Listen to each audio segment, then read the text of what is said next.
자, 지금부터는 교재 39페이지 매매계약서 작성과 중개대상물 확인 설명서 작성 연습을 한번 해보도록 하겠습니다. 우리가 지금 보고 있는 이 매매계약서는 공인중개사 사무실에서 일반적으로 쓰고 있는 한 장짜리 계약서입니다. 그래서 이제 1번 이렇게 아파트 표시가 되어 있고요. 그 다음에 2번 계약 내용 이렇게 되어 있죠. 그래서 계약 내용에는 이렇게 1조부터 보통 한 이렇게 8조 정도까지 해서 가장 중요하다고 생각되는 그런 이제 조문이 되어 있는 거고요.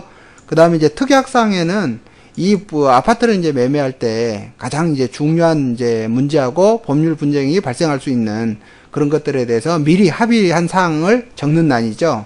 그래서 이 특약사항이 굉장히 중요한데 우리가 이제 간혹 특약사항을 놓치는 경우가 많이 있고 빠뜨리는 경우가 있고 그래가지고 이제 중개사고로 발생을 하게 되죠. 그 다음에 이제 마지막이 이렇게 계약 당사자하고 중개업자란이죠. 그래서 매도인, 매수인, 중개업자. 이제 매도인이 이제 본인이 나왔을 때는 매도인이지만 대리인이 나왔을 때는 대리인. 이렇게 해서 계약서를 작성하고 그 다음에 이제 중개대상물 확인 설명서를 이제 작성해서 첨부하고요. 그 다음에 이제 업무보증관계증서를 사본을 이제 뒤에 붙여서 매도자하고 매수자한테 교부하고 그 다음에 공인중개사가 한 부를 이제 보관하게 되겠죠. 그래서 이렇게 이제 계약서가 다 끝나면 그 다음부터는 이제 계약의 이행에 관한 문제만 남는 거예요. 그래서 지금부터 우리가 이제 매매계약서를 작성하는 방법에 대해서 한번 자세하게 이제 설명을 해드리도록 하겠습니다. 자, 그래서 아파트 1번 표시죠. 아파트 표시 부분, 요 부분 우리가 쓸 때는 실무에서는 등기부만 띄고요. 등기부만 띄어서 이 부분을 씁니다. 그래서 결국 아파트 표시 부분은 결국은 뭐겠어요? 등기부에 나와 있는 표제부를 보고 쓴다라는 거예요. 그래서 소재지에는 우리가 이제 주소를 쓰게 되죠. 주소를 쓰게 되는데 우리가 이 주소에는 반드시 무슨 주소가 있냐면 요즘에 이제 도로명 주소가 있죠. 그래서 도로명 주소까지 반드시 써야 된다라는 거예요. 도로명 주소까지 병기해야 된다. 그 다음에 이제 토지 부분은 아파트니까 지목이 대지일 거고요. 대지일 거고. 자, 대지권은 여기는 원래는 이제 대지권 비율을 쓰는 거예요. 대지권 비율을. 그 다음에 면적은 아파트 같은 경우는 아파트 전체 면적을 쓰겠죠. 그 다음에 이제 건물 부분은 똑같이 건물 구조, 이제 철근 콘크리트다, 아니면은 뭐 주거용이다, 아니면 전용 면적은 뭐 85.4제곱미터다, 뭐 요런 걸 이제 쓰는 거죠. 그래서 이 아파트 표시 부분은, 우리가 등기부상, 표제부를 기초로 해서 작성을 했다. 근데 실제로는 우리가 토지는 토지대장, 그 다음에 건물 부분은 건축물 대장을 기초로 해서 써야 되는 거예요. 근데 아직까지는 우리가 이제 매매계약서를 쓰면서 토지대장이라든지 건축물 대장을 발급받지 않기 때문에 이렇게 이제 등기부만 가지고 계약서를 작성을 하고 있죠. 자, 그 다음에 이제 두 번째는 이제 계약 내용이죠. 이 계약 내용은 당사자가 합의한 내용을 쓰는 거죠. 당사자가 합의한 내용이에요. 그래서 매매대금은 앞에는 이제 한글로 쓰고 뒤에는 이제 아라비아 숫자로 쓰죠. 그 다음에 이제 대출금 부분이 있는데 이 대출금은 원래는 여기 안 들어가도 되는데 우리가 등기부상에 적혀져 있는 저당권 설정 금액이 있죠. 그래서 설정 금액을 여기다 쓰는 거예요. 설정 금액을 쓰고 그 다음에 당사자 합의에 의해서 매도인이 말소를 할 것인지 아니면 매수인이 승계를 할 것인지 이렇게 이제 미리 합의되어 있는 거죠. 그 다음에 이제 계약금은 우리가 이제 매매대금의 10% 정도를 이렇게 이제 계약금으로 준비를 하는데 자, 그날을 계약서를 작성한 날 지급하겠죠. 그래서 여기다가 매도인이 이렇게 서명 날인하게 되도록 되어 있어요. 별도 영수증을 지급하기는 하는데 실제로 그냥 여기다가 이렇게 서명 날인한다 하면 되고요. 중도금은 과거에는 중도금이 1차 중도금, 2차 중도금 이렇게 많이 나눠 있었는데 요즘은 중도금 부분은 거의 쓰지를 않습니다. 그냥 바로 잔금으로 하고요. 이 잔금일이 결국은 뭐냐면 2조가 우리가 잔금 지급일날 매도인은 소유권 이전 등기에 필요한 모든 서류를 준비해야 되고 그 다음에 매수인은 잔금을 동시행 관계에 있게 되는 거죠. 그래서 이 아파트를 갖다가 요 잔금 지급일에 인도한다 이렇게 되는 거죠. 자, 그 다음에 이제 2조부터는 무슨 내용이냐면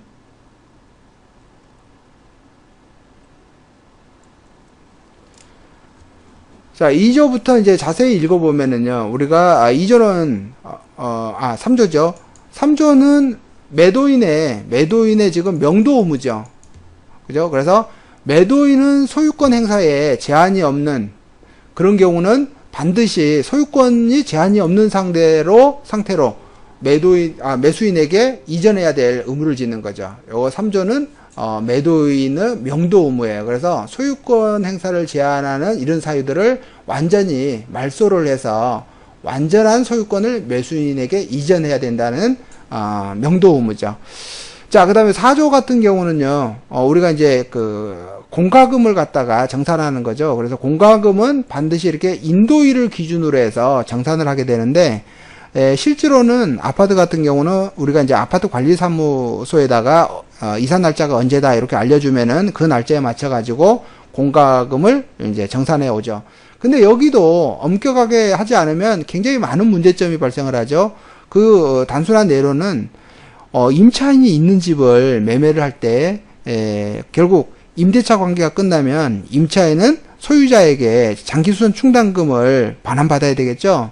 그러니까 매매를 할 때 그 장기수선 충당금 부분을 어떻게 할 것인가 이런 것도 해야 되고요. 그 다음에 살면서 아파트 지역난방공사라든지 아니면 시설공사를 한 비용을 일시불로 납부한 사람도 있고 분할 납부한 사람도 있거든요. 그래서 그런 비용 부분이 매도인이 아마 정산을 할 건지 아니면 매수인이 납부하게 될 건지 그런 것들을 꼼꼼히 봐야 되는 부분인데 이 계약서 가지고는 그런 문제가 없으니까 그런 부분은 당연히 이 특약상에 쓰게 되겠죠. 그 다음에 이제 세 번째를 보면 우리가 이제 계약을 해지하게 되는데 자, 매도인에게 중도금을 지불하기 전까지 그래서 우리는 계약금에 의한 계약 해제는 당사자의 일방이 이행에 착수할 때까지 상대방은 교부자는 교부한 금액을 포기하고 상대방은 배액을 상환해 계약을 해지할 수 있다. 이런 조문이 있는 게 이거죠.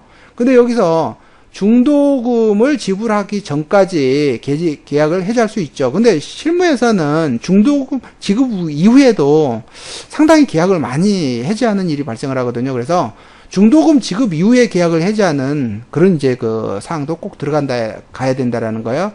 그 다음에 이제 6조는 손해배상 규정인데 이 손해배상 기준은 별도의 약정이 없는 한 계약금을 기준으로 한다 이렇게 돼 있죠. 이게 굉장히 불합리하다라는 거예요. 왜냐하면 중도금 지급 이후라든지 잔금 지급 전에 매매계약이 무효취소 해제됐을 때는 매도인에게는 엄청난 손해가 발생할 수도 있겠죠. 그러니까 매수인이 계약금만 포기하고 계약을 해지할 수 있다라는 것은 굉장히 지금 잘못된 조문이에요.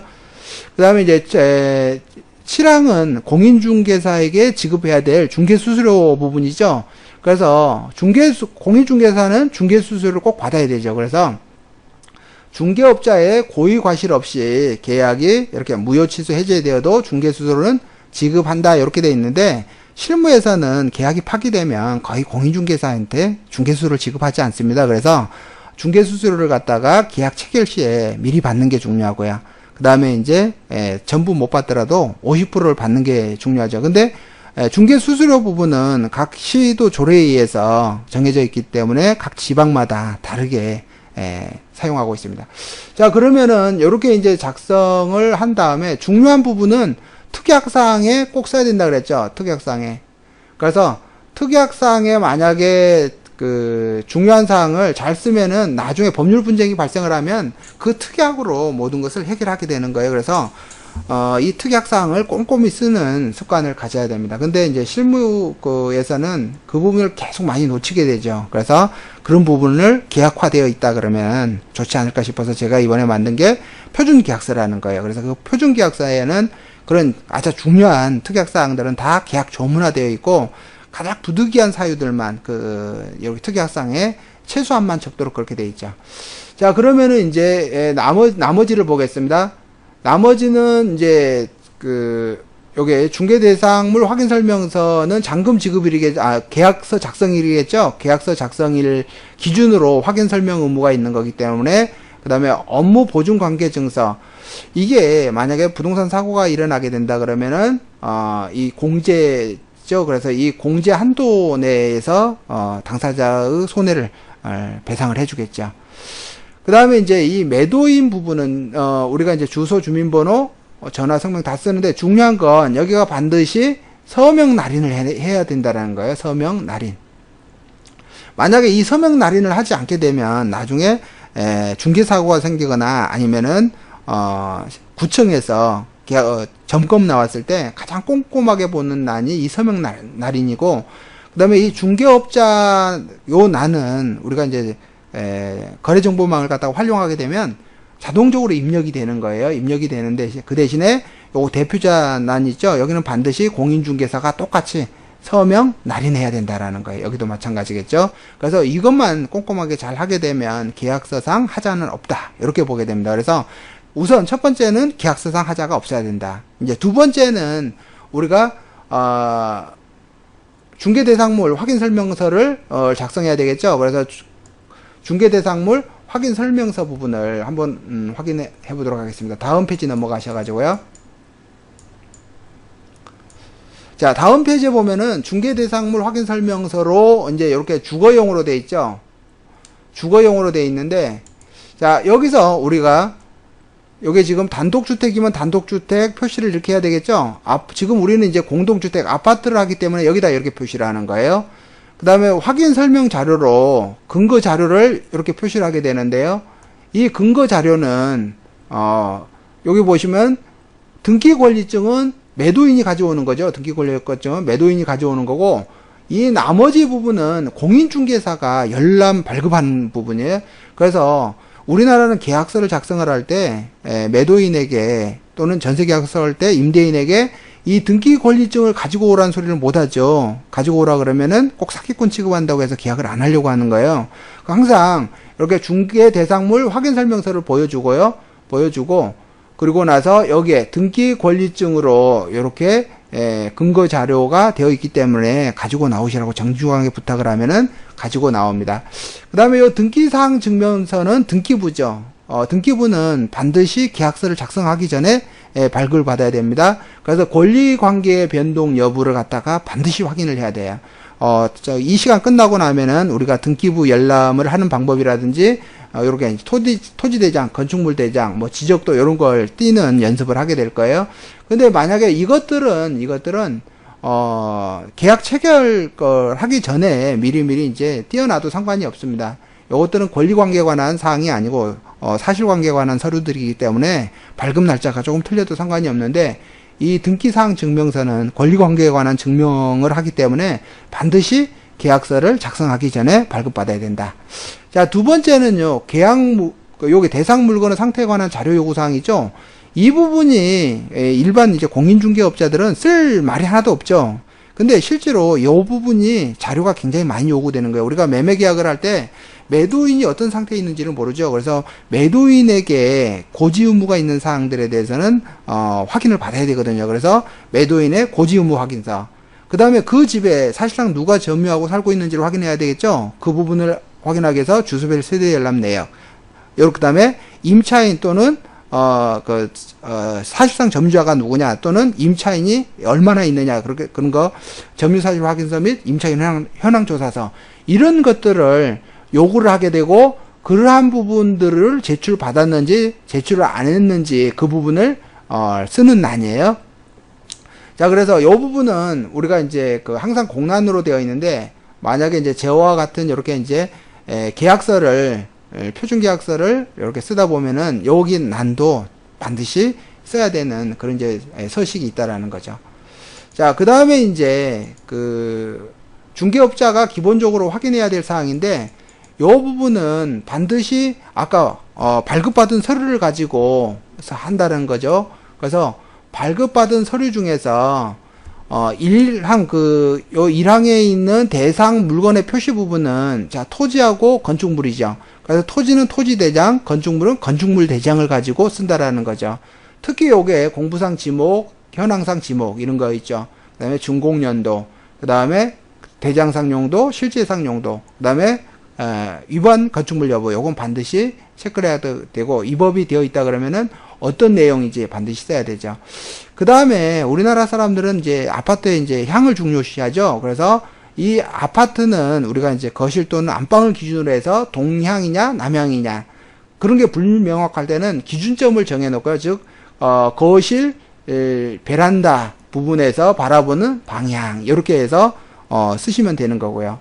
그 다음에, 그러니까는, 대상 물건의 표시 부분은 우리가 반드시 공부상으로 확인을 한다. 그래서 토지는 토지 대장, 그 다음에 건축물은 건축물 대장요. 그 다음에 두 번째 이 권리 관계는 옛날 이제 등기부 등본을 가지고 하는 거예요. 그래서 등기부 등본에는 크게 표제부가 있고 갑구란이 있고 을구란이 있죠. 그래서 소유권에 관한 것은 갑구란에 있는 사항을 쓰는 거고요. 소유권 외의 상황은 을구란에 있는 걸 쓰는 거예요. 보통 우리가 이제 제가 확인을 해보면 부동산 업자들이 여기다가 뭘 쓰냐면 임대차 관계들을 쓰는 경우가 있어요. 근데 여기 쓰는 거 아니에요. 여기는 권리 관계인 거고 등기부 기재사항이죠. 그러니까는 갑구란에 있는 거, 그 다음에 이제 을구란에 있는 거 그렇게 쓰는 거예요. 이건 갑구란에 있는 거, 이건 을구란에 있는 거 쓰는 거예요. 자, 그 다음에 이제 여기가 토지 이용 계획 확인서라는 걸 우리가 발급받아서 쓰는 란이 여기에요. 토지 이용 계획 확인서. 그래서 토지 이용 계획 확인서를 발급받으면 용도 지역 지구 이런 걸 다 써야 되는 거고요. 그 다음에 이제 지구 단위 계획구역. 아파트 같은 경우는, 이종 지구 단위 계획구역, 그렇게 돼 있죠. 그래서, 그 다음에 이제 토지고래 허가구역, 이런 여부하고요. 그 다음에 이제 이 건폐율하고 용적률은 우리가 이제 국토계획 및 이용에 관한 법률에 의해서 정하는 거, 그건 쓰는 게 아니에요. 그건 쓰는 게 아니고, 각 시군, 시군 조례에 의해서 정해진, 건폐율 상한하고 용적률 상한을 쓰는 것이다 라는 거죠. 그러니까는 만약에 내가 어느 지역에서 중개 업무를 한다 그러면은 그 지역에 관한 걸 미리 다 출력을 해가지고 책상머리에다가 이렇게 붙여놓고 사용을 하는 거예요. 그래서 만약에 토지이용 계획을 이렇게 발급받았더니 만약에 3종 일반 주거지역이더라 그러면은 3종 일반 주거지역의 건폐율 얼마, 용적률 얼마 이렇게 이제 바로 기재를 하면 되겠죠. 많은 사람들이 그렇게 지금 사용을 하는데 안 하는 사람도 굉장히 많아요. 그래서 누락하는 경우도 많죠. 그래서 이 부분은 반드시 그렇게 기재를 해야 됩니다. 자, 그 다음에를 보시면요. 이제 입지 조건인데 이 입지 조건은 그렇게 크게 문제가 되지는 않는데 4번의 입지 조건요. 그래서 이 부분은 그 아파트 단지를 기초로 해가지고 여기 부분은 이제 쓰는 거고 그래서 이건 크게 문제가 되지 않습니다. 그다음에 이제 관리에 관한 사항, 경비실, 그다음에 이제 관리 주체, 위탁 관리냐, 자체 관리냐, 뭐 이제 다른 형태로 하고 있으면 이 부분은 내가 아파트를 거래하는 지역에 있는 사람들은 거의 전부 다 알 수 있는 거죠. 그래서 이 부분은 크게 문제가 되지 않고요. 근데 이거보다 이제 훨씬 중요한 것들이 뭐냐면 다음 페이지예요. 다음 페이지 한번 넘겨볼까요? 자, 다음 페이지 보면은 이제 그 우리가 선호시설하고 비선호시설 나오죠. 그래서 선호시설, 비선호시설이 이게 굉장히 주관적이라는 거예요. 요즘은 이제 그 위성지도가 잘 나와 있기 때문에 그걸 확인하면 되고요. 그 다음에 거래 예정 금액 있죠. 그건 이제 매매 금액이고, 그 다음에 개별 공시지가, 그 다음에 공시가격 있죠. 아파트는 이제 공동주택 가격이고, 그 다음에 이제 단독주택 같은 경우는 개별주택 가격이겠죠. 그 다음에 이 취득시 부담해야 할 조세 종류 및 세율이 있죠. 그래서 이제는 취득세하고 등록세하고 합쳐져 가지고 취득세율로 돼 있죠. 그래서 요 4%인 거고, 그 다음에 이제 농어촌 특별세는 요게 이제 납부할 세액에 이제 10% 이렇게 돼 있는데, 이렇게 10% 이렇게 쓰면 큰일 나는 거죠. 지방교육세는 표준세율에서 2%를 뺀 세율에 이제 20% 이렇게 돼 있죠. 그래서 이 취득세는요, 취득의 유형과 과세 대상 물건에 따라서 상당히 세부적으로 나눠져 있어요. 만약에 다음에 이제 계약서 작성법을 이제 공부를 할 때, 그때는 제가 요 표를 다 주어질 건데, 지금 이제 공부하시는 분들은 요 부분이 항상 잘 써야 된다. 그래서 여기가 4%, 우리는 세법은 1000분의 40 이렇게 쓰거든요. 1000분의 40이면 여기 이제 4%고, 그래서 요거는 이제 원래 1%가 되는 거고, 여기는 이렇게 2% 이렇게 돼 있는 거거든요. 그래서 과세 대상 물건하고 취득 유형에 따라서 달라지니까는 요것도 표로 딱 만들어 가지고 책상머리에 딱 붙여놨다가 항상 바로 기재를 하면 됩니다. 자, 이제 그 다음에 이제 우리가 중개할 때 항상 중개 사고가 발생하는 게 이 2항에 나오는 중개업자 세부 확인 사항이에요. 만약에 여기서 중개업자가 세부사항을 확인하지 않으면 바로 중개사고가 발생하게 되는 거고, 그 부분은 결국 중개사가 모든 책임을 지게 된다라는 거예요. 자, 그래서 위에 실제 권리 또는 공시되지 않은 물건의 권리사항이 있죠. 요게 이제 임차인이 있으면 임차권에 관한 내용을 여기다 쓰는 거고요. 만약에 유치권이 있으면 유치권, 아니면 법정지상권이 있으면 법정지상권, 그런 게 쓰는 난이 여기에요. 실제 권리관계 또는 공시되지 않은 물건의 권리사항요. 그 다음에 이제 매매를 하다 보면은 정원에 있는 정원석이라든지 굉장히 비싼 그 나무들 있죠. 그런 거 제외되는 경우를 이제 여기다 쓰는 거거든요. 자, 그 다음에 내외부 시설 상태는 진짜 조심해야 되는 게 뭐냐면 가장 중요한 게 곰팡이하고 누수 문제예요. 다른 건 큰 문제가 없는데 여기 그 누수 문제 있죠. 벽면에 있는 누수 부분. 요 누수는 굉장히 중요해요. 그래서 오래된 건물일수록 아랫집에 반드시 누수 상태를 확인해야 되고, 그 다음에 이제 요게 전기하고 수도 부분이 다세대 주택을 거래하시는 분들은 이게 공동 계량기로 쓰는 경우가 많이 있거든요. 그런 거 꼼꼼히 확인해야 되고, 만약에 내가 물건을 처음에 받았다 그러면은 꼭 그 집을 한번 보러 가죠. 집으로 보러 갔을 때 이 부분을 꼼꼼히 체크를 해야 돼요. 제가 이제 작성한 표준 계약서에는 계약서 작성 도움이라는 게 있고, 하나도 놓치지 않고 체크하도록 그렇게 이제 만들어져 있습니다. 그래서 심지어 우리가 인터폰이 고장난 걸 확인하지 않아 가지고 공인중개업자가 결국 물어낸 그런 이제 사례도 있죠. 그래서 내외부 시설 상태는 완벽해야 되고요. 그 다음에 이 벽면 균열은 당연히 세부 균열이라도 무조건 있거든요. 그죠? 그 다음에 이제 도배 상태가 만약에 깨끗하다 그러면은 반드시 곰팡이라든지 아니면 누수 문제를 굉장히 꼼꼼히 확인을 해야 돼요. 그렇지 않으면은 결국 나중에 이제 중개사고가 발생을 하게 됩니다. 그다음 환경 조건 중에서는 요즘에 이제 소음이 굉장히 중요하죠. 층간 소음요. 그래서 층간 소음 같은 경우는 중개업자가 알 수가 없거든요. 그 집에 살지를 않으니까. 그렇죠? 그래서 이렇게 공인중개사가 알 수가 없는 사항에 대해서는 매도인에게 고지 의무라는 사항을 적용하는 거예요. 그래서 매도인의 고지 의무 확인서라는 게 잘 만들어져야 되거든요. 만약에 공인중개사가 알 수 없는데 만약에 여기 내가 보통임 이랬는데 매수인이 딱 들어가서 살다 보니까 층간소음이 굉장히 심해요. 그러면은 당연히 공인중개사의 과실을 문제 삼는 거죠. 그래서 손해배상을 해줘야 되는 문제가 발생을 하는 거예요. 근데 아까처럼 매도인의 고지의무 확인서라는 걸 만들었더니 매도인이 소음이 미미하다 이렇게 이제 답변을 했다. 그러면은 고지의무 위반이죠. 그래서 거기에 대한 고지의무 위반에 관한 손해배상을 매도인이 해야 되는 거예요. 자, 그래서 진동 부분도 마찬가지죠. 공인중개사가 알 수가 없어요. 그런 거는 아까 첫 페이지에서 말했던 것처럼 공인중개사가 매도인에게 자료 제출 요구권이 있죠. 그래서 그 자료 제출 요구를 할 때 매도인의 고지의무 확인서라는 것을 활용하는 그런 게 계약서 작성 기법입니다. 자, 그러면은 이제 그 다음 나머지 사항을 한번 보도록 하겠습니다.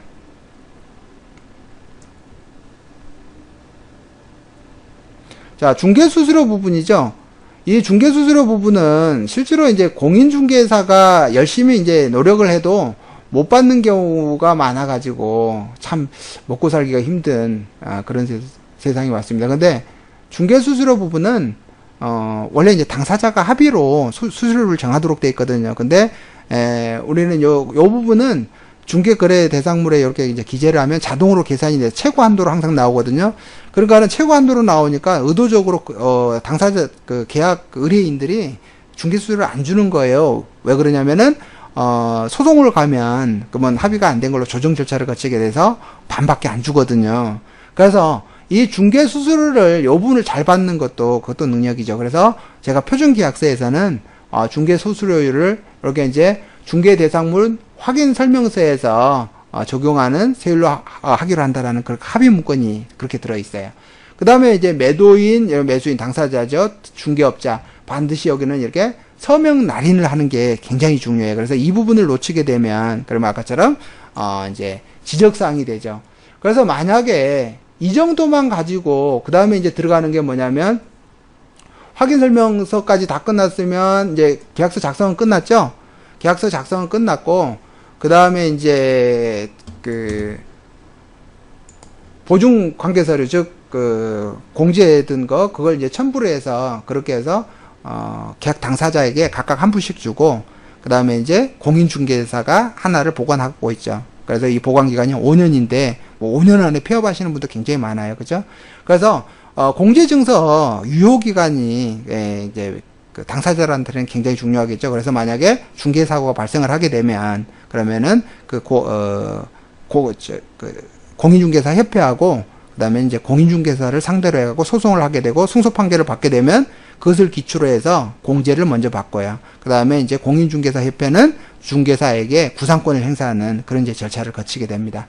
근데 이렇게 한 장짜리 계약서로 작성을 하게 되면 굉장히 많은 중개사고가 발생할 수도 있고 법률 분쟁이 발생을 하면 해결할 수도 없다라는 거예요. 그래서 제가 이제 12종의 표준계약서를 만들었고 그 표준계약서에는 그 조항이 거의 70개 조문에 각 조항 다 수개의 그 조항이 있거든요. 그래서 가장 완벽하게 우리나라에서 뭐 최초로 이제 만든 건데 가장 완벽하게 모든 사항을 합의사항으로 다 만들어져 있는 거고 여러분들이 실제로 이 과정을 거치고 그 표준계약서 활용법을 마무리하게 되고 실무에서 그 표준계약서를 사용하게 된다 그러면은 절대로 하자가 발생하지 않는 그런 이제 중개 실무를 하게 될 거예요.